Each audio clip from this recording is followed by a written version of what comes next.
A short time ago, the United States military began major combat operations in Iran. Our objective is to defend the American people by eliminating imminent threats from the Iranian regime, a vicious group of very hard, terrible people. Its menacing activities directly endanger the United States, our troops, our bases overseas, and our allies throughout the world. For 47 years, the Iranian regime has chanted death to America and waged an unending campaign of bloodshed and mass murder, targeting the United States, our troops, and the innocent people in many, many countries. Among the regime's very first acts was to back a violent takeover of the U.S. Embassy in Tehran, holding dozens of American hostages for 444 days.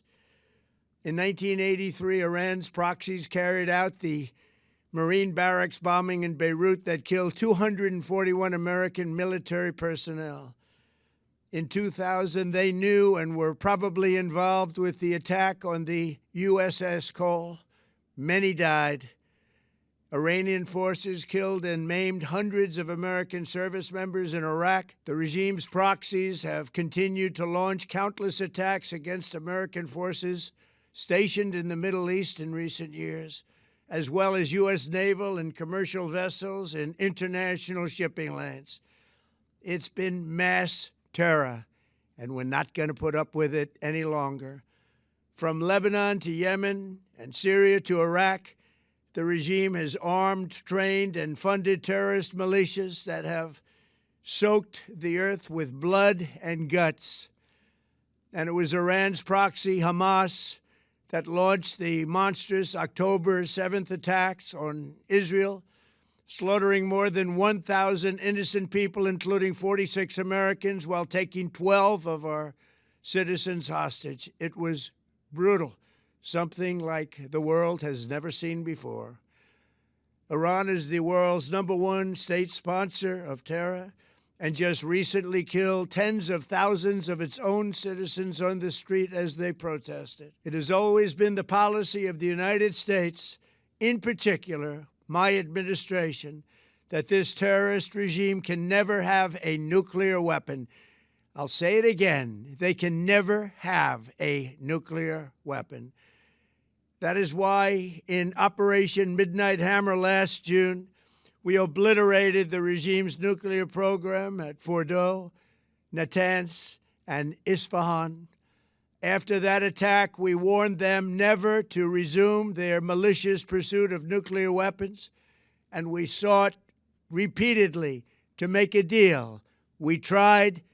They wanted to do it. They didn't want to do it. Again, they wanted to do it. They didn't want to do it. They didn't know what was happening. They just wanted to practice evil. But Iran refused, just as it has for decades and decades. They've rejected every opportunity to renounce their nuclear ambitions, and we can't take it anymore. Instead, they attempted to rebuild their nuclear program and to continue developing long-range missiles that can now threaten our very good friends and allies in Europe, our troops stationed overseas, and could soon reach the American homeland. Just imagine how emboldened this regime would be if they ever had and actually were armed with nuclear weapons as a means to deliver their message. For these reasons, the United States military is undertaking a massive and ongoing operation to prevent this very wicked, radical dictatorship from threatening America and our core national security interests. We are going to destroy their missiles and raise their missile industry to the ground. It will be totally, again, obliterated. We're going to annihilate their Navy. We're going to ensure that the region's terrorist proxies can no longer destabilize the region or the world and attack our forces and no longer use their IEDs or roadside bombs, as they are sometimes called, to so gravely wound and kill thousands and thousands of people, including many Americans. and we will ensure that Iran does not obtain a nuclear weapon.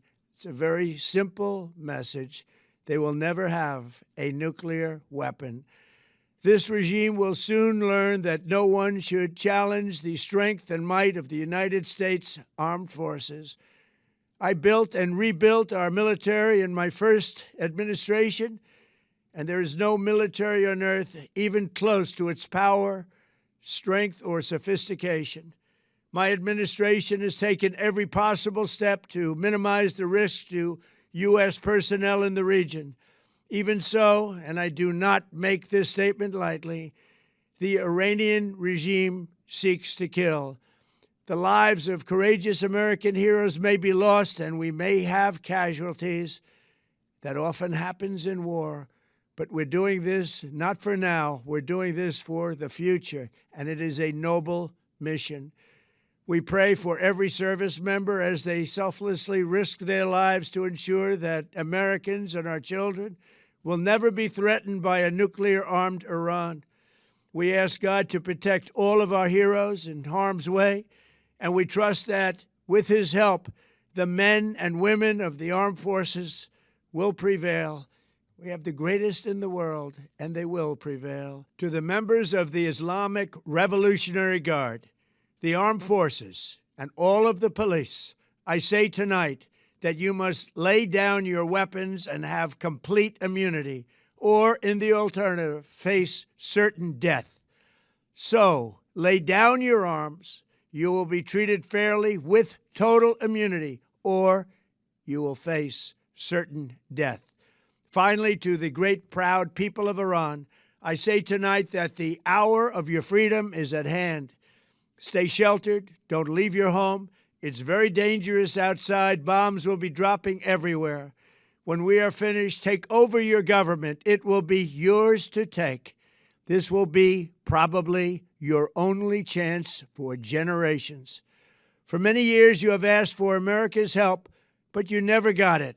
No president was willing to do what I am willing to do tonight. Now you have a president who is giving you what you want. So let's see how you respond. America is backing you with overwhelming strength and devastating force. Now is the time to seize control of your destiny and to unleash the prosperous and glorious future that is close within your reach. This is the moment for action. Do not let it pass. May God bless the brave men and women of America's armed forces. May God bless the United States of America. May God bless you all. Thank you.